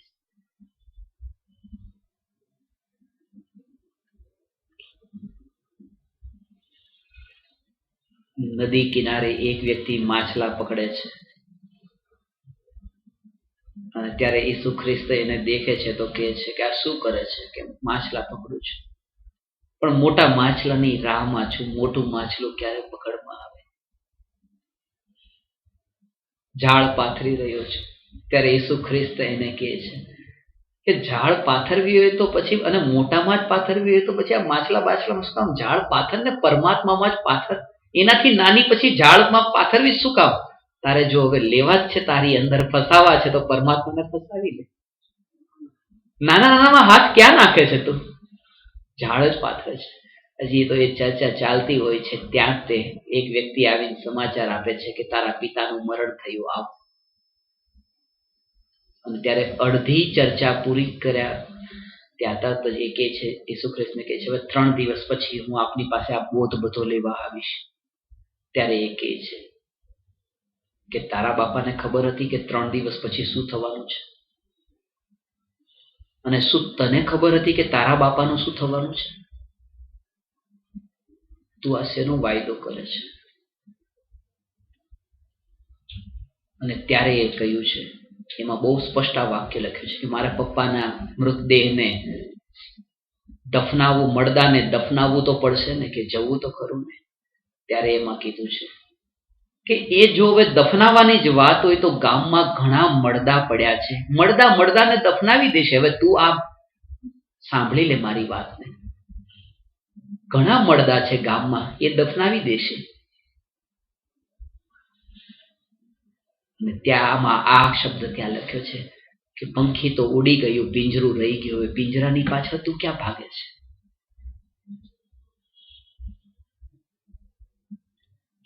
અનંતની યાત્રા પર ભગવાન નીકળવું હશે તો કૃપાળુ દેવના અંતરમાં જઈને કૃપાળુ દેવના અંતર સુધી પહોંચવું પડશે.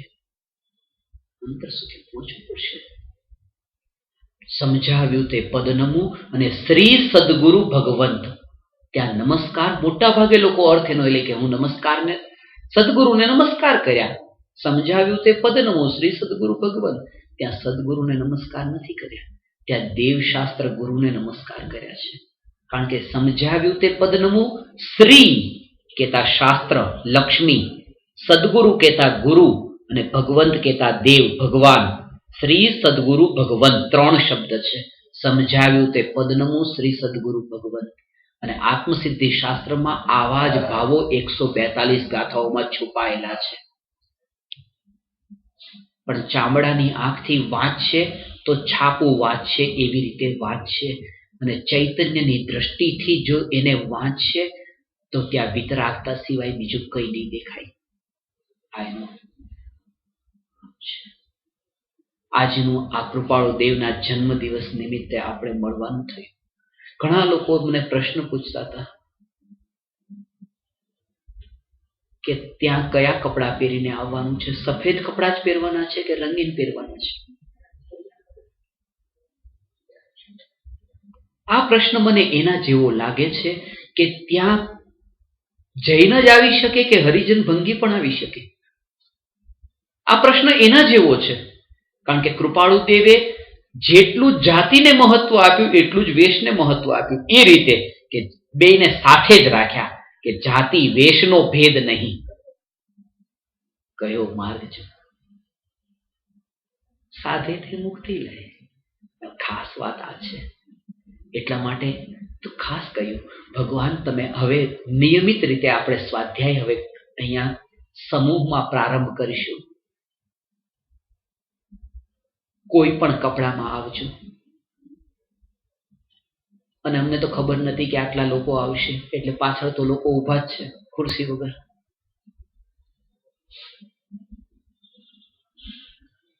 આત્મા તો ઊભો નથી ને આત્મા બેસતો નથી. કારણ કે ચૈતન્યને ક્યાં ઊભું રહેવું ને ક્યાં બેસવું અનુભવ કરી રહ્યા છે. એનો જે કૃપાળુદેવ કે છે ને, શરીર બેઠું છે ને શરીર ઊભું થયું.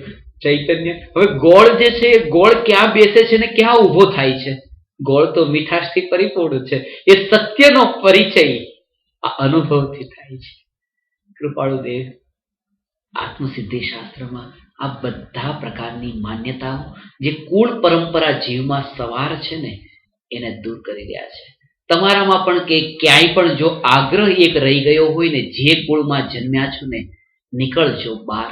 સીમામાં બંધાઈ ગયા તો જેલમાં બંધાઈને રહ્યા. એટલા માટે જ કૃપાળુ દેવે કોઈ ભેદમાં માન્યું નહીં તો આપણે કેમ ભેદ પાડનારા? આપણે કોણ ભેદ માનનારા? આત્મસિદ્ધિ શાસ્ત્રની 142 ગાથાઓને બહુ ઊંડા ભાવ છે. એક એક ગાથામાં ઊંડા ભાવ છે. સમયસારની 8મી ગાથા, આત્મસિદ્ધિ શાસ્ત્રની 8મી ગાથા. જે મ્લેચ્છ ને મ્લેચ્છ ભાષા વિના સમજાવી શકાતું નથી, અનાર્યને અનાર્યની ભાષા વિના સમજાવી શકાતું નથી, એવી રીતે વ્યવહારી જનોને વ્યવહારની ભાષા વિના સમજાવી શકાતું નથી. એટલે જ્યાં જે ભાષાનો પ્રયોગ કરવો પડે એ રીતે એનો અર્થ સમજવાનો છે. નિશ્ચયની હોય તો નિશ્ચય સમજવો, વ્યવહાર હોય તો વ્યવહારનું સમજવું. જેવી જે સ્થિતિ છે, જેવી જ્યાં અપેક્ષા છે ત્યાં એ રીતે એને સમજવાનું છે. જ્યાં જ્યાં જે યોગ્ય છે ત્યાં સમજવું, તે ત્યાં ત્યાં તે આચરે આત્માથી જ. આ 8મી ગાથા, એવી 11મી ગાથા, એવી રીતે 71મી ગાથા, 49મી ને 50મી ગાથા, આવી તો આત્મસિદ્ધિની ને સમયસારની ગાથા, એવી રીતે પ્રવચનસારની ગાથા, એવી રીતે તે કાર્તિકેયાનું પ્રેક્ષાની 430 નંબરની ગાથા. બહુ ઊંડા રહસ્ય છે.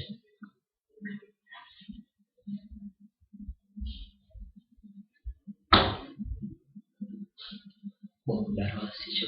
આત્મસિદ્ધિ શાસ્ત્ર જે છે એ જીનાગમનો સાર છે. આ જીનાગમનો સાર છે. અને એ જ વાતને લક્ષ્યમાં રાખીને જીનાગમનો સાર છે. આ બહુ ઊંડા એના રહસ્ય છે. આ અણસાર બહુ ઊંડા છે. એટલે જ્યારે આજથી 10 વર્ષ પહેલા ઇન્ડોનેશિયાની ભૂર ધરતી પર જ્યારે સુનામી આવ્યું હતું અને એમાં 2,30,000 લોકોની વચ્ચે દરિયાની વચ્ચે આ એક બચી ગયો હતો. 2,30,000 લોકોના મળદાની વચ્ચે દેખ્યું ત્યારે કૃપાળુ દેવનો આ સંદેશો મળ્યો કે આ જે જીવન મળ્યું છે હવે આત્મહિત માટે અને એમાં જ્યાં સુધી ન ટકી શકાય ત્યાં સુધી હવે તો આની તે બસ પ્રરૂપણા. અને કૃપાળુ દેવ ને ત્યારથી જ તે લોકો પૂછે આત્માની ચર્ચા છે, આવું કેમ થાય, આવું કેમ થાય? હમણાં સાઉથ કોરિયામાં પગ મૂકતા તે કોરિયન ભાષામાં એ લોકોની સાથે અમારા પ્રવચન થયા. ચાઇનામાં પગ મૂક્યો તો ચાઇનીઝમાં થયા, જાપાનમાં જાપાનીઝમાં થયા, અને થાઈલેન્ડમાં થાઈમાં થયા, અને ઇન્ડોનેશિયામાં બત્તાકમાં થયા, ઇન્ડોનેશિયનમાં થયા. કૃપાળુ દેવ કહે છે હવે જે જીવન મળ્યું છે હવે તો એક જ છે કે આ વાત હવે સત્યની પ્રરૂપણા થાય. અને આ એવા દેશો છે કે જ્યાં ભગવાનની વાણી સમોસરણ સાથે ભગવાન ત્યાં પહોંચ્યા હતા. આ એવા દેશો છે પાછા, એના બહુ ઊંડા રહસ્યો છે. અને કૃપાળુ દેવ વચનામૃતના 27મા પત્રમાં જે ભાવના ભાવે છે આ કૃપાળુ દેવના સપના પૂરા થઈ રહ્યા છે. કૃપાળુ દેવની આ અંતરની ભાવના હતી કે જે સત્યને અમે અનુભવ્યું છે સૃષ્ટિ આખીમાં પર્યટન કરીને સત્યની પ્રરૂપણા કરશું. પણ મનનું મનમાં રહી ગયું. સૃષ્ટિ આખીમાં પર્યટન કરીને આ વાત, સૃષ્ટિનો અર્થ આ બહુ ઊંડો એનો ભાવ હતો. 27મા પત્રમાં ખાસ અને એ જ વાતને લક્ષ્યમાં રાખીને આ વિચાર પણ સહજ રૂપે આવ્યો ને એ કામ થયું. આત્મસિદ્ધિ શાસ્ત્ર જ નહીં, 18,500 વર્ષ હજી કળિયુગ બાકી છે. એટલે 18,500 વર્ષ સુધી અહીંયા ગુરુ પણ રહેશે ને ધર્મ પણ રહેશે ને શાસ્ત્ર પણ રહેશે. 18,500 વર્ષનો કાળ છે અને 18,500 વર્ષ સુધી આ આગમ રહેશે એમ નથી. કૃપાળુ દેવ કહે છે આત્મસિદ્ધિ શાસ્ત્ર 18,500 વર્ષ સુધી રહેશે. 18,500 વર્ષ સુધી આત્મસિદ્ધિ શાસ્ત્ર રહેશે. અને એનું એક અદ્ભુત અભૂતપૂર્વ એક કાર્ય કરવાનો ભાવ આવ્યો કે જેનાથી આત્મસિદ્ધિ શાસ્ત્ર દુનિયાના 142 દેશોમાં ત્યાંની લોકલ ભાષામાં પહોંચે. જેમ કે જાપાનમાં જાપાનીઝમાં આત્મસિદ્ધિ શાસ્ત્ર, ચાઇનામાં ચાઇનીઝમાં, અને એવી રીતે ત્યાંની બધા દેશની લોકલ ભાષામાં આત્મસિદ્ધિ શાસ્ત્ર, જે ખાસ આપણે જે સેલ્ફ રિયલાઇઝેશન પુસ્તક છે એનું તે ઇંગ્લિશનું તે ત્યાં બધે પહોંચ્યું. અને જાપાનમાં અને મલેશિયામાં મલાયુમાં એનું ટ્રાન્સલેશન તો પૂરું થવાની તૈયારી છે. અને આના બહુ 142 દેશ અને દેશે દેશે ત્યાંની જે લાઇબ્રેરી હશે એ લાઇબ્રેરીમાં આત્મસિદ્ધિ ત્યાંની લોકલ ભાષામાં અને અંગ્રેજી ભાષામાં પહોંચે. કૃપાળુ દેવ આખા જગતમાં બધે પહોંચે. કોઈ ભેદ નહીં કે કોણ મુસલમાન સમજે ને કોણ ખ્રિસ્તી સમજે. અહીંયા તો કે છે શાસ્ત્રોમાં ઉલ્લેખ છે જે આ જૈનો છે એક જેમ જેમ કાળ આગળ જશે એમ એમ પછી એનું પતન થશે ને અજૈનોમાં ધર્મનો વિકાસ થશે.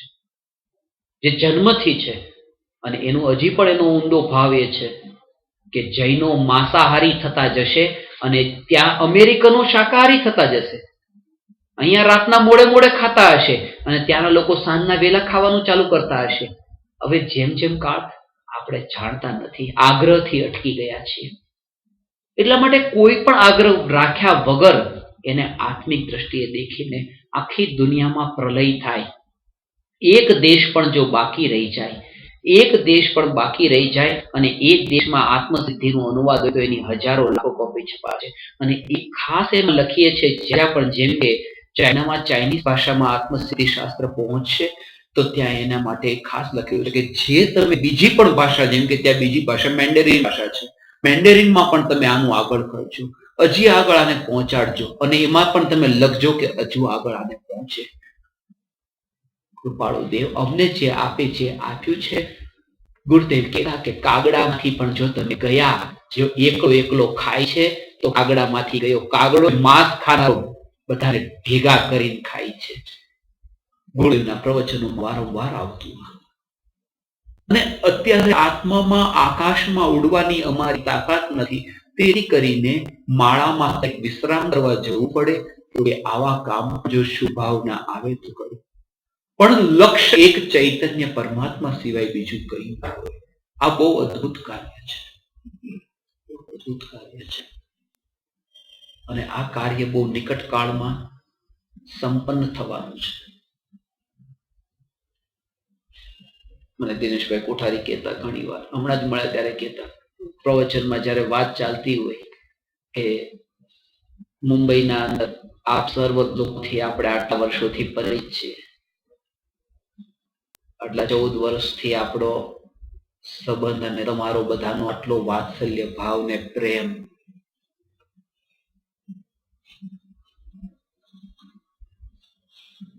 એક જગ્યાએ સભામાં કહ્યું હતું કે ચર્ચગેટના ફૂટપાથથી શરૂઆત કરી હતી જીવનની મુંબઈની 18 રાત સુધી.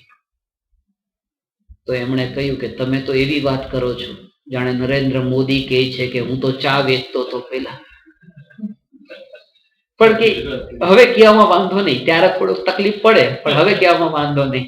નરેન્દ્ર મોદી ત્યારે નતા કહેતા કે હું ચા વેચું છું, પ્રધાનમંત્રી બની. નરેન્દ્ર મોદી, હમણાં નરેન્દ્ર મોદીની એક ટી પાર્ટી હતી, એમાં એમણે એક વાત કહી હતી કે એક સમય એવો હતો કે હું આ પત્રકારો માટે ખુરશીઓ ગોઠવતો હતો, અને અત્યારે અહીંયા બધા બેઠા છે. ત્યારે મને પાછી આ વાત યાદ આવી. મેં મારા વિદ્યાર્થીઓ માટે ખુરશીઓ ગોઠવેલી છે, ધનરાજભાઈ એનું પ્રમાણ છે. અને ત્રીજી વાત મને નરેન્દ્ર મોદીની યાદ આવી છે, અને એ અદ્ભુત છે, જે આપણને કે 2019ની સાલમાં ગાંધીજીના 150 વર્ષ પૂરા થાય છે. અને 2019ની સાલમાં 150 વર્ષ જ્યારે પૂરા થશે ત્યારે ભારતને એવો સાફ દેશ, કચરો બચરો બધો ચોખાય, આપણે એવી રીતે દેશ બનાવી નાખશું. કૃપાળુ દેવના 3 વર્ષ પછી 150 વર્ષ પૂરા થાય છે. અને આજના આ પાવન દિવસે અમે સંકલ્પ કરીએ છીએ કે જ્યારે કૃપાળુ દેવના 150 વર્ષ પૂરા થશે, દુનિયાના 142 દેશમાં આત્મસિદ્ધિ શાસ્ત્ર પહોંચી ગઈ હશે. અને અમે એક જ ભાવના ભાવીએ છીએ કે ભગવાન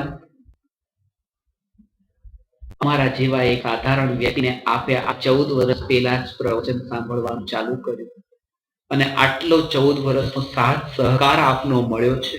હજુ પણ આ એક અદ્ભુત કાર્ય છે, આમાં સાથ સહકાર આપનો જોઈએ છે, કારણ કે આ બહુ બહુ અદ્ભુત કાર્ય છે. 18,500 વર્ષ સુધી કૃપાળુ દેવની આત્મસિદ્ધિ, અને સાથ સહકારમાં બીજું કઈ નથી જોઈતું. ખાલી બધા જ જે અહીંયા બેઠા છે, આ 1-2 છોકરા છોડીને મારા વડીલો જ છો બધા, અને આપના આશીર્વાદ જ જોઈએ છે, બીજું કશું જ નહીં. આ ભાવના ભાવો કે આ એક અદ્ભુત કાર્ય થાય, અને જે આપણને પ્રાપ્ત થયું છે 18,500 વર્ષ સુધી કૃપાળુ દેવ પહોંચે, બધે પહોંચે. અને કાર્ય થઈ રહ્યું છે. અમુક જગ્યાએ તો જેમ કે મલાયુ ભાષાનું છે, ચાઇનીઝનું છે, એનું તો પ્રૂફ રીડિંગ કરવા માટે એ લોકો મોકલે છે કે આત્મસિદ્ધિના અર્થના અનર્થ ન થાય. તો જેટલી ભાષાઓ તો આપણે જાણીએ, એનું તો આ બધું આ રીતે આપણે કરીએ છીએ. પણ જ્યાં નથી જાણતા ત્યાં પણ આપણે પહોંચાડીને, અંગ્રેજી કોપી પડે પહોંચાડીને એક બહુ અદ્ભુત કાર્ય છે. કારણ કે કૃપાળુ દેવની વાણી એવી છે ને, સર્વમાન્ય છે, કોઈને પણ આગ્રહ નથી, કોઈ આગ્રહ નથી. અને એ શરૂઆત એની થવાની છે. કૃપાળુ દેવનું જીવન હતું એ 9મી નવેમ્બર 1867ના દિવસે જન્મ થયો, અને 9મી એપ્રિલ 1901ના દેહ છૂટ્યો. 33 વર્ષ અને 5 મહિના નું જીવન હતું. 33 વર્ષ અને 5 મહિના. અને ડિસેમ્બર મહિનો આવે છે, 25મી ડિસેમ્બર આવતા મહિને આ શરીરના પણ 33 વર્ષ અને 5 મહિના પૂરા થવાના છે. નાતાલનો દિવસ છે. 33 વર્ષ અને 5 મહિનાનો એ જે નાતાલનો દિવસ છે, સાઉથ આફ્રિકાથી એ શરૂઆત થઈ રહી છે આત્મસિદ્ધિ શાસ્ત્ર લાઇબ્રેરીમાં મુકાવવાની. ભાવના તો અમારી એ છે કે કૃપાળુ દેવ, આપ સત્ય જેને નથી પ્રાપ્ત થયું ને ઝંખી રહ્યા છે, અમે આપના સપના પૂરા કરશું, સૃષ્ટિ આખીમાં પર્યટન કરશું. અને કૃપાળુ દેવનો થોડા દિવસ પહેલાનો સંદેશો છે અમને, અને એ સંદેશો એ છે કે તને બહુ મોટું કામ મળ્યું છે, સાચવજે, બહુ ધ્યાનથી કરજે. મોટું કામ એ નથી મળ્યું કે 142 દેશોમાં આત્મસિદ્ધિ શાસ્ત્ર પહોંચશે, એ મોટું કામ નથી કર્યું. 142 દેશમાં આત્મસિદ્ધિ શાસ્ત્ર પહોંચવાનું કામ જ્યારે ચાલતું હોય ત્યારે તું માત્ર એનો જાણનારો છો, એ કાર્ય તને મોટું મળ્યું છે, માત્ર જ્ઞાતા રહે છે. આ ઉદયગત ભાવ છે, અને એ ભાવો પણ આવીને જાય છે. ચૈતન્ય પરમાત્માની વિસ્મૃતિ ન થાય એનું તું ધ્યાન રાખજે, એનું તું ધ્યાન રાખજે.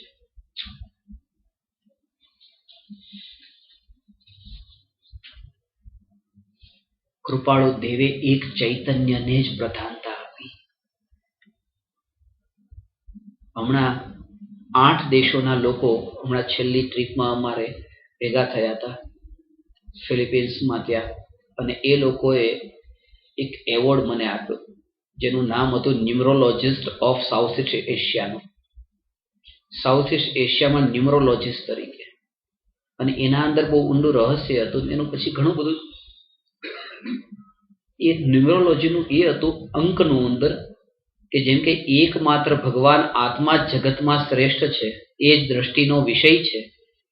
અને એ ભગવાન આત્મા સ્વ અને પર બેના ભેદ વિજ્ઞાનથી થાય છે. પછી 3 નંબર ઉપર સમ્યક દર્શન જ્ઞાન ચારિત્ર, પછી 4 ગતિ, 5 પરમેષ્ઠી, 6 દ્રવ્ય, 7 તત્વ, 8 કર્મ, 9 પદાર્થ, ધર્મના 10 લક્ષણ, 11 પ્રતિમા, 12 તપ, 13 ચારિત્ર, 14 ગુણસ્થાન, 15 પ્રમાદ, 16 કારણની 16 ભાવના, 17 નમીનાથ ભગવાનના ગણધર, 18 પાપ સ્થાનક, 19 તીર્થંકરો જે છે જેમણે ગ્રહવાસ ભોગવ્યો હતો, 20 વિદેહ ક્ષેત્રના તીર્થંકરો, 21 એ સર્વઘાતી પ્રકૃતિઓની સંખ્યા, 22 પરિશ, 23 કલ્પાતીત દેવોના ભેદો, 24 તીર્થંકરો, 25 પ્રકારના ન કશાયના ભેદો, 26 દેશઘાતી પ્રકૃતિ, 27 એ મહાવીર ભગવાનના જે ભવ કહેવાય છે, 28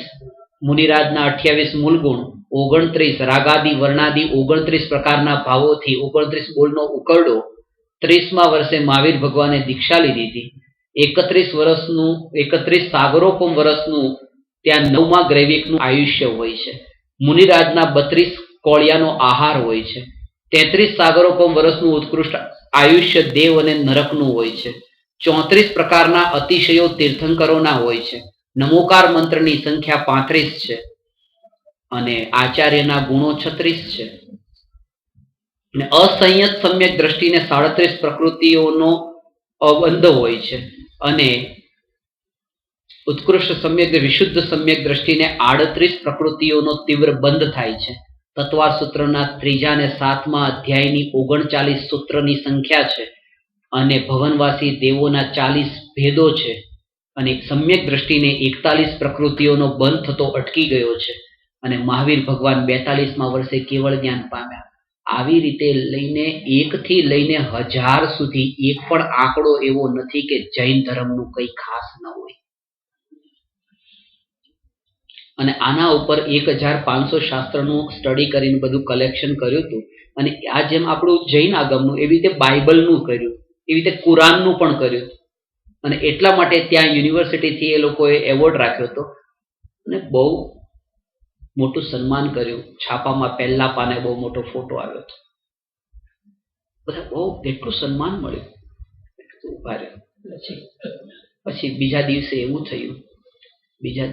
થયું કે બજારમાં એક વસ્તુ ખરીદવા માટે ગયા, અને પેલા એ વસ્તુ માંગી અને જે વસ્તુ પેક કરીને અમને આપી, સીધું મોઢું જ મારું સીધું એ વસ્તુ ઉપર છાપામાં પેક કરીને આપ્યું. મેં કહ્યું જો કાલની આ પ્રસિદ્ધિ ને આજનું આ છાપો મોઢા ઉપર.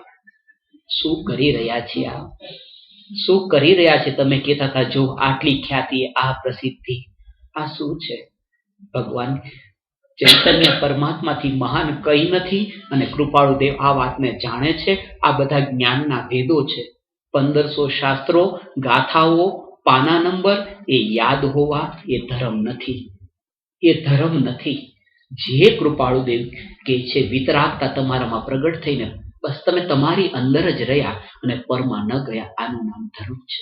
અને એવો ધર્મ જ્યારે આ આત્મામાં પ્રગટ થાય ત્યારે હે પરમ કૃપાળુ દેવ, અમે આપનો આ જન્મદિવસ ઉજવ્યો છે.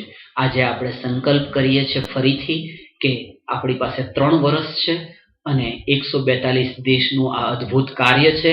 કૃપાળુ દેવ જગતભરમાં સર્વત્ર આ સત્ય પહોંચે એવા ભાવ સાથે અને ભવિષ્યમાં આત્મસિદ્ધિના રહસ્ય ઉપર આપણો સ્વાધ્યાય હવે પ્રારંભ થશે. દર રવિવારે આપણે અહીંયા હવે એવો અદ્ભુત એવા રહસ્ય લઈશું અને જેનો સમય એવી રીતે રવિવારનો સમય હશે તો લગભગ 9 વાગ્યાથી 11 વાગે કે 9:30 થી 11:30 એવી રીતે સમય રાખશું. એ બધું આપને પછી જણાવી દેશે ધનરાજભાઈ. આપ સર્વ પરમાત્માઓએ અહીંયા પધાર્યા અને આ વાતને ખાસ કરીને જે પાછળ ઊભા પ્રવચનો સાંભળ્યા છે એ પરમાત્માઓને અમારા વિશેષ અને સમસ્ત પરમાત્માઓને અમારા ભાવ સહિત પ્રણામ કરીએ છીએ.